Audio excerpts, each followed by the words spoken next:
ನಮ್ಮ ಸರ್ಕಾರ ಎಲ್ಲ ಜನಾಂಗದವರು, ಎಲ್ಲ ಧರ್ಮದವರು ಎಲ್ಲರೂ ಕೂಡ ಸಮಾನವಾಗಿ ಕಾಣ್ತಕ್ಕಂಥ ಕೆಲಸವನ್ನು ಮಾಡ್ತೇವೆ.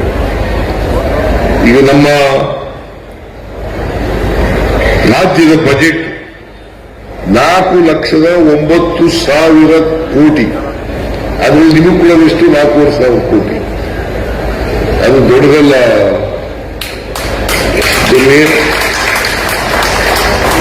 ನೀವು ಕೂಡ ಬದುಕಬೇಕಲ್ಲ, ನಿಮಗೂ ಪಾಲಿದೆಯಲ್ಲ ಈ ಸಮಾಜದಲ್ಲಿ. ನಿಮ್ಮ ಪಾಲನ್ನು ನಾವು ಕೊಡಬೇಕು, ಹಿಂದೂಗಳ ಪಾಲನ್ನು ಅವರು ಕೊಡಬೇಕು, ಕ್ರಿಶ್ಚಿಯನ್ರ ಪಾಲನ್ನು ಅವರು ಕೊಡಬೇಕು. ಎಲ್ಲರಿಗೂ ಹಂಚಿಕೆ ಆಗ್ಬೇಕಲ್ಲ. ಈ ದೇಶದ ಸಂಪತ್ತು ಎಲ್ರಿಗೂ ಹಂಚಿಕೆ ಆಗ್ಬೇಕಲ್ಲ. ಈ ನಾಡಿನ ಸಂಪತ್ತು ಎಲ್ರಿಗೂ ಹಂಚಿಕೆ ಆಗ್ಬೇಕಲ್ಲ. ಹಂಚಿಕೆ ಆದಾಗ ಮಾತ್ರ ಎಲ್ಲರಿಗೂ ಆರ್ಥಿಕ ಸಾಮಾಜಿಕ ಶಕ್ತಿ ಬಂದಾಗ ಮಾತ್ರ ಜಾತಿ ಹೋಗ್ಲಿಕ್ಕೆ ಸಾಧ್ಯ ಆಗ್ತದೆ, ಎಲ್ಲರೂ ಸಮಾನತೆ ಬರಲಿಕ್ಕೆ ಸಾಧ್ಯ ಆಗ್ತದೆ, ಎಲ್ಲರೂ ಸಮಾನವಾಗಿ ಬಾಳಲಿಕ್ಕೆ, ಸಮಾನ ಅವಕಾಶಗಳಿಂದ ಬದುಕಲಿಕ್ಕೆ ಸಾಧ್ಯ ಆಗ್ತದೆ. ಅದರಿಂದ ರಾಜಕೀಯವಾಗಿ, ಆರ್ಥಿಕವಾಗಿ, ಸಾಮಾಜಿಕವಾಗಿ ಮತ್ತು ಶೈಕ್ಷಣಿಕವಾಗಿ ಇವೆಲ್ಲೂ ಕೂಡ ಸಮಾನತೆ ಇರಬೇಕು. ಅದಕ್ಕೆ ಬಾಬಾ ಸಾಹೇಬ್ ಅಂಬೇಡ್ಕರ್ ಅವರು ಒಂದು ಮಾತೇನು ಹೇಳ್ತಾರೆ ಅಂತಂದ್ರೆ, ಬರೀ ರಾಜಕೀಯ ಪ್ರಜಾಪ್ರಭುತ್ವ ಸಿಕ್ಕಿರೋದು ಸಾಲದು, ಬರೀ ರಾಜಕೀಯ ಪ್ರಜಾಪ್ರಭುತ್ವ ಸಿಕ್ಕಿರೋದು ಸಾಲದು. ನಮಗೆ ಯಾವಾಗ ಆರ್ಥಿಕ ಸಾಮಾಜಿಕ ಪ್ರಜಾಪ್ರಭುತ್ವ ಸಿಗ್ತದೆ ಆಗ ಮಾತ್ರ ಸ್ವಾತಂತ್ರ್ಯ ಬಂದೋದಕ್ಕೆ ಸಾರ್ಥಕ ಆಗ್ತದೆ ಅಂತಕ್ಕಂಥ ಮಾತುಗಳನ್ನ ಹೇಳಿದೆ. ಅದೇ ನಂಬಿಕೆ ಇಟ್ಕೊಂಡಿರ್ತಕ್ಕಂಥವ್ರು ನಾವು. ಹಾಗಾಗಿ ಎಲ್ಲ ಸಮಾಜಕ್ಕೂ ಕೂಡ ನಾವು ಮಾಡ್ತೀವಿ, ಎಲ್ಲರಿಗೂ ಸಮಾನ ಅವಕಾಶಗಳನ್ನ ಕಲ್ಪಿಸ್ಕೊಡ್ತೀವಿ. ನಮ್ಮ ಸಂವಿಧಾನ ಹೇಳುವುದೇ ಅದು.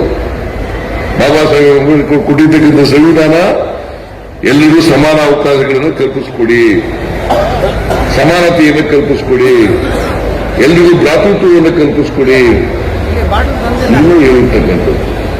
ನಾವು ಸಂವಿಧಾನದ ದೇವದೇಶಗಳನ್ನ, ಆಶಯಗಳನ್ನ ಜಾರಿ ಮಾಡ್ತಕ್ಕಂಥ ಪ್ರಯತ್ನ ಮಾಡ್ತೀವೋ ಹೊರತು ಯಾವ ಧರ್ಮದವರನ್ನು ಕೂಡ ಓಲೈಸ್ತಕ್ಕಂಥ ಕೆಲಸವನ್ನ ಮಾಡಲ್ಲ. ಎಲ್ಲರೂ ಒಂದೇ. ನಮಗೆ ಹಿಂದೂಗಳು ಒಂದಿನ, ಮುಸಲ್ಮಾನರು ಒಂದಿನ, ಕ್ರಿಶ್ಚಿಯನ್ರು ಒಂದಿನ, ಬೌದ್ಧರು ಒಂದಿನ, ಜೈನರು ಒಂದಿನ, ಸಿಖ್ರು ಒಂದಿನ. ಇದು ನಾವು ನಮ್ಮ ಸರ್ಕಾರ ಮಾಡ್ತಕ್ಕಂಥದ್ದು. ಅದರಿಂದ ನಿಮಗೆ ನ್ಯಾಯಯುತವಾಗಿ ಸಿಗ್ಬೇಕಾದಂತ ನಿಮ್ಮ ಹಕ್ಕುಗಳನ್ನ ರಕ್ಷಣೆ ಮಾಡ್ತಕ್ಕಂಥದ್ದು ನಮ್ಮ ಜವಾಬ್ದಾರಿ. ಅದನ್ನು ಮಾಡ್ತಾ ಇದ್ದೀವಿ. ಯಾರು ಏನಾದ್ರು ಹೇಳ್ಕೊಳ್ಳಿ, ಯಾರು ಏನಾದ್ರು ಹೇಳ್ಕೊಳ್ಳಿ, ಅದಕ್ಕೆಲ್ಲ ಸೊಪ್ಪಾಕೋರಲ್ಲ ನಾವು. ನಮಗೆ ಸಂವಿಧಾನ ಮುಖ್ಯ, ಸಂವಿಧಾನದ ಆಶಯಗಳು ಮುಖ್ಯ. ಸಂವಿಧಾನದ ಆಶಯಗಳನ್ನು ಈಡೇರಿಸತಕ್ಕಂಥ ಪ್ರಾಮಾಣಿಕ ಪ್ರಯತ್ನವನ್ನು ಮಾಡ್ತೇವೆ. ಪ್ರಜಾಪ್ರಭುತ್ವವನ್ನ, ಸಂವಿಧಾನವನ್ನ ರಕ್ಷಣೆ ಮಾಡ್ತಕ್ಕಂಥ ಕೆಲಸವನ್ನ ಮಾಡ್ತೇವೆ. ಆದ್ರಿಂದ ಇವತ್ತು ನೀವೆಲ್ಲ ಜಮೀರ್ ಅಹಮದ್ ಖಾನ್ ಅವರು ಬಹಳ ಏನೇನು ಈ ಹಜ್ ಭವನ ಆದ್ಮೇಲೆ ಏನೇನು ಕಾರ್ಯಕ್ರಮಗಳನ್ನು ಮಾಡಿದ್ದೇವೆ, ನಮ್ಮ ಸರ್ಕಾರ ಏನೇನು ಮಾಡಿದೆ ಅಂತಕ್ಕಂಥ ಕಾರ್ಯಕ್ರಮಗಳೆಲ್ಲ ಹೇಳಿದ್ದಾರೆ. ನಾನು ಮತ್ತೊಮ್ಮೆ ಅದನ್ನೆಲ್ಲ ಪ್ರಸ್ತಾಪ ಮಾಡಕ್ಕೆ ಹೋಗೋದಿಲ್ಲ.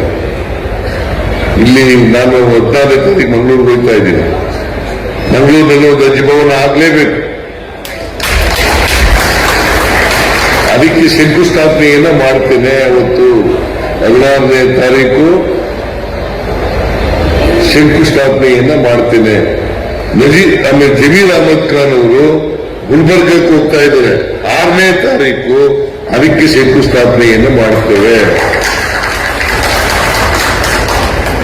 ಇದಕ್ಕೂ ಕೂಡ 10 ಕೋಟಿ ಕೊಟ್ಟಿದ್ದೀನಿ ಈ ಸಾರಿ.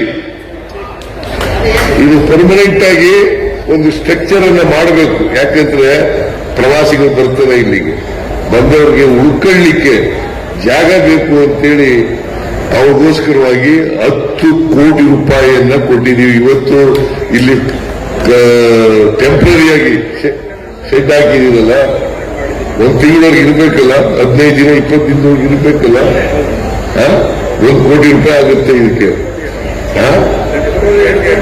2 ಕೋಟಿ 10 ಕೋಟಿ ಕೊಟ್ಟು ಪರ್ಮನೆಂಟ್ ಆಗಿ ಸ್ಟ್ರಕ್ಚರ್ ಮಾಡಿಬಿಟ್ರೆ ಈ ಸಮಸ್ಯೆ ಬರದೇ ಇಲ್ಲ. ಅದಕ್ಕೋಸ್ಕರವಾಗಿ 10 ಕೋಟಿ ರೂಪಾಯಿಗಳನ್ನ ಈ ಸರ್ಕಾರಕ್ಕೆ ಕೊಟ್ಟಿದೆ. ಈಗ ಜಮೀರ್ ಅಹಮದ್ ಖಾನ್ ಅವರು ಅಲ್ಪಸಂಖ್ಯಾತರ ಅಭಿವೃದ್ಧಿ ಸಚಿವರು, ಅವ್ರಿಗೆ ದುಡ್ಡು ಕೊಟ್ಟಿದ್ದೀವಿ. ಇದೆಲ್ಲ ಮಾಡಪ್ಪ ನೀವು.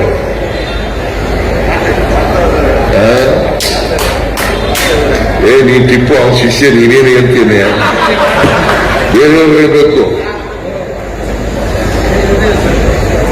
ಬೇರೆಯವ್ರು ಹೇಳ್ಬೇಕು. ಏನ್ರಪ್ಪ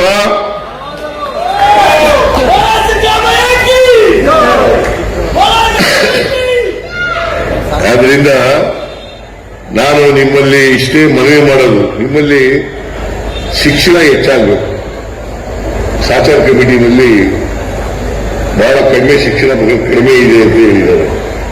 ಶಿಕ್ಷಣ ಜಾಸ್ತಿ ಆಗದೆ ಹೋದ್ರೆ ಸ್ವಾಭಿಮಾನ ಬರಲ್ಲ. ನೀವು ಸ್ವಾಭಿಮಾನದಿಂದ ಬದುಕಬೇಕು ಅನ್ನೋದಾದ್ರೆ, ಸ್ನೇಹಿತರಂತೆ ಬದುಕಬೇಕು ಅನ್ನೋದಾದ್ರೆ, ಗುಲಾಮಗಿರಿಯನ್ನು ತೆಗೆದುಹಾಕಬೇಕು ಅನ್ನೋದಾದ್ರೆ ಪ್ರತಿಯೊಬ್ಬರು ಕೂಡ ಶಿಕ್ಷಣವನ್ನ ಪಡ್ಕೊಳ್ಳೇಬೇಕು. ಆ ಕೆಲಸವನ್ನು ನೀವು ಮಾಡಬೇಕು ಅಂತೇಳಿ ನಿಮ್ಮಲ್ಲಿ ಮನವಿ ಮಾಡಲಿಕ್ಕೆ ಬಯಸ್ತಾ ಇದ್ದೆ. ಶಿಕ್ಷಣ ಆಗಲೇಬೇಕು. ಈಗ ಇದೆಲ್ಲ ಶಿಕ್ಷಣ ಪಡ್ತಿರೋದ್ರಿಂದ ನೀವೆಲ್ಲ ಬಂದು ಕೂತ್ಕೊಳ್ಳಿಕ್ಕೆ ಸಾಧ್ಯ ಆಗಿದೆ. ಗ್ರಾಮಾಂತರ ಸಾಹೇಬರು ಬರಬೇಕಾಗಿತ್ತು,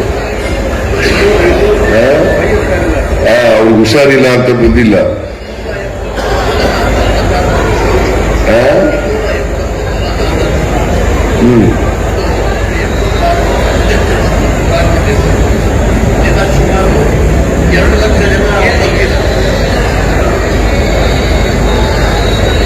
ನಾನು ಸರ್ಕಾರ ಏನೇನು ಮಾಡಿದೆ ಅವೆಲ್ಲ ಹೇಳಕ್ ಹೋಗಲ್ಲ.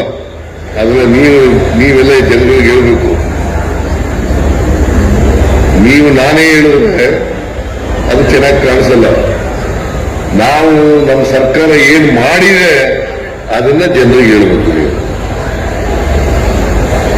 ನಾವು ಯಾರಿಗೂ ಅನ್ಯಾಯ ಮಾಡಲ್ಲ, ಯಾವ ಧರ್ಮದವ್ರಿಗೂ ಅನ್ಯಾಯ ಮಾಡಲ್ಲ, ಯಾವ ಜಾತಿಯವ್ರಿಗೂ ಅನ್ಯಾಯ ಮಾಡಲ್ಲ. ಎಲ್ರಿಗೂ ರಕ್ಷಣೆ ಕೊಡ್ತಕ್ಕಂಥದ್ದೇ ನಮ್ಮ ಕರ್ತವ್ಯ. ನಿಮಗೂ ರಕ್ಷಣೆ ಕೊಡ್ತಕ್ಕಂಥದ್ದೇ ನಮ್ಮ ಕರ್ತವ್ಯ. ಹಾಗಾಗಿ ನಮ್ಮ ಸರ್ಕಾರದಲ್ಲಿ ಯಾರು ಆತಂಕ ಪಡಬೇಕಾದಂತ ಅಗತ್ಯ ಇಲ್ಲ. ಕರ್ನಾಟಕದಲ್ಲಂತೂ ಯಾರು ಆತಂಕ ಪಡಬೇಕಾದಂತ ಅಗತ್ಯ ಇಲ್ಲ. ಎಲ್ಲರೂ ಕೂಡ ಕಾನೂನು ದೃಷ್ಟಿಯಲ್ಲಿ ಸಮಾನರು, ಎಲ್ಲರಿಗೂ ರಕ್ಷಣೆ ಇದೆ. ಅದನ್ನ ನಮ್ಮ ಸರ್ಕಾರ ಮಾಡ್ತದೆ ಅಂತಕ್ಕಂಥ ಮಾತುಗಳನ್ನು ಹೇಳಲಿಕ್ಕೆ ಬಯಸ್ತಾ ಇದ್ದೇನೆ. ನಾವು ಮತ್ತೊಮ್ಮೆ ನೀವೆಲ್ಲ ಹೋಗಿ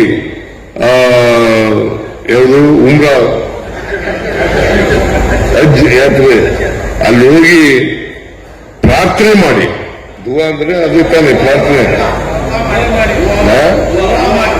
ದುವಾ ಪ್ರಾರ್ಥನೆ ಮಾಡಿ. ನಾನು ಕನ್ನಡದಲ್ಲಿ ಹೇಳ್ತೀನಿ,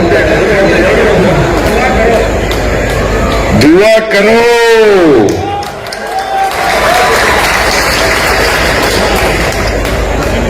ಅದು ಮಾಡಿ ಎಲ್ಲರೂ ಚೆನ್ನಾಗಿರೋಣ, ಒಟ್ಟಾಗಿರೋಣ, ಒಂದು ತಾಯಿ ಮಕ್ಕಳಂತೆ ಬದುಕೋಣ. ಅದನ್ನ ಅಂತ ವಾತಾವರಣವನ್ನು ನಿರ್ಮಾಣ ಮಾಡ್ತಕ್ಕಂಥದಕ್ಕೆ ನೀವೆಲ್ಲರೂ ಕೂಡ ದೇವರಲ್ಲಿ ಪ್ರಾರ್ಥನೆ ಮಾಡಿ ಅಂತ ಹೇಳಿ ನಿಮ್ಗೆಲ್ಲ ಒಳ್ಳೇದಾಗಲಿ ಅಂತೇಳಿ ಶುಭ ಕೋರಿ ನನ್ನ ಮಾತುಗಳನ್ನು ಮುಗಿಸ್ತೇನೆ. ಜೈ ಹಿಂದ್, ಜೈ ಕರ್ನಾಟಕ.